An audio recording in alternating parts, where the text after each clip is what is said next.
علیہ وسلم.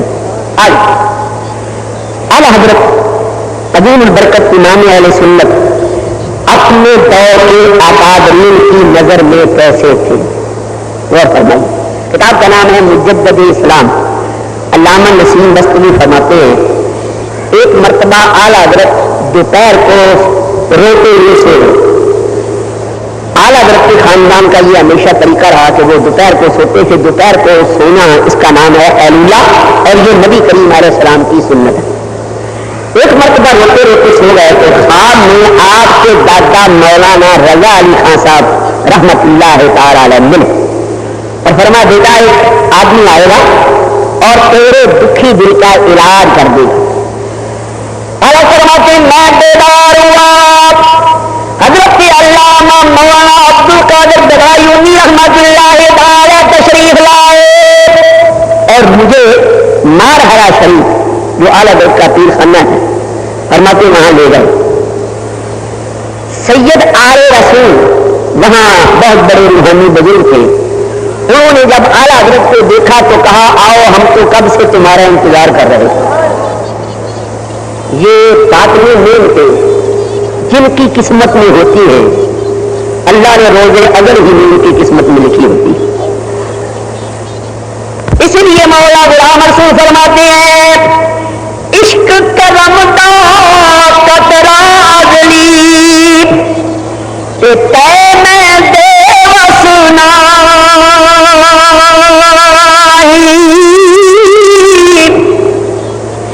ایک نو لب دیا ہاتھ نہ آئے ایک نہ دے چرائی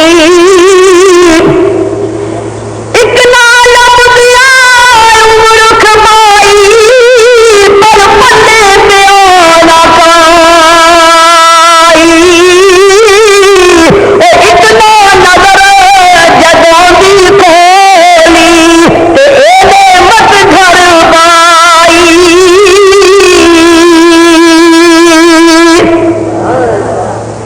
اعلیٰ حضرت عظیم البرکت امام اہل سنت کو بیعت کیا, خلافت بھی دی اور تمام وظائف کی اجازت بھی دی اور ایک وظیفے کی سندوقچی تھی وہ بھی آپ کے حوالے کر.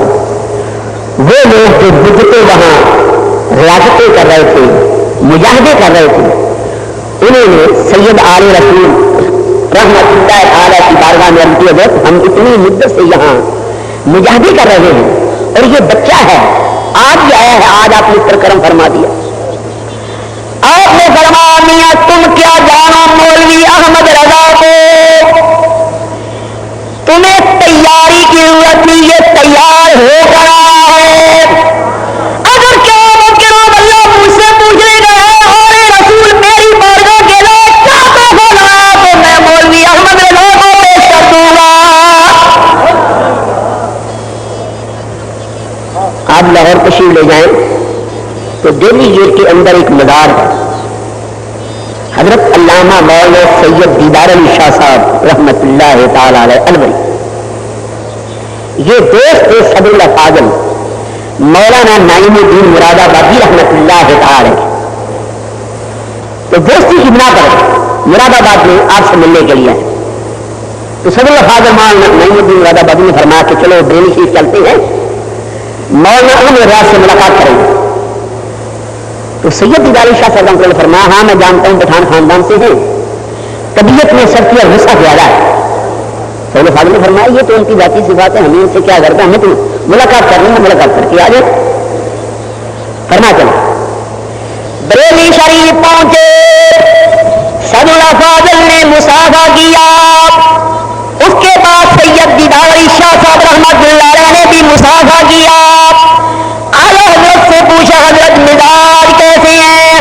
آپ نے فرمایا میاں کیا پوچھتے, پٹھان خاندان سے ہوں اور طبیعت میں سلطی اور غصہ زیادہ ہے. وہ جو بات انہوں نے مراد آباد میں کہی اعلیٰ حضرت فاضل دہلوی رحمت اللہ تعالی نے دہلی شریف میں سن لی. اعلیٰ حضرت کوئی نبی نہیں ہے, صحابی نہیں ہے, تابعی نہیں ہے. میں نے مراد آباد بھی دیکھا ہے, بلی شریف بھی, کافی فاصلہ. اعلیٰ حضرت امام اہل سنت رحمۃ اللہ علیہ نے اتنی دور سے ان کی آواز کو سن لیا. آپ نبی کریم علیہ السلام کے غلاموں کے غلاموں کے غلاموں کے غلام ہیں. جب نبی کریم علیہ السلام کے غلاموں کا یہ کمال ہے تو وہ اتنی دور کی آواز کو سن سکتے ہیں تو پھر نبی کریم بھی ہمارے درود و سلام کو سن سکتے ہیں.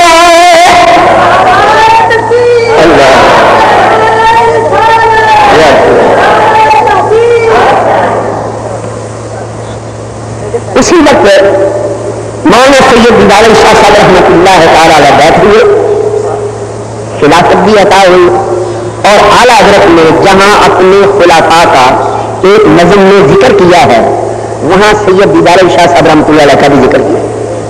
فرماتے ہیں مولانا دیدار علی کو کب دیدار دکھاتے یہ ہے, مولانا دیدار علی کو کب دیدار دکھاتے یہ ہے. سبھی افاضل مان عین الدین مراد آبادی رحمۃ اللہ علیہ کے والد, یہ بہت بڑے شاعر, نام ان کا مولانا معین الدین تھا اور تخلص ان کا مرزا تھا. یہ پہلے بانی مدرسہ دیوبند مولوی قاسم نانوتوی کے مرید تھے.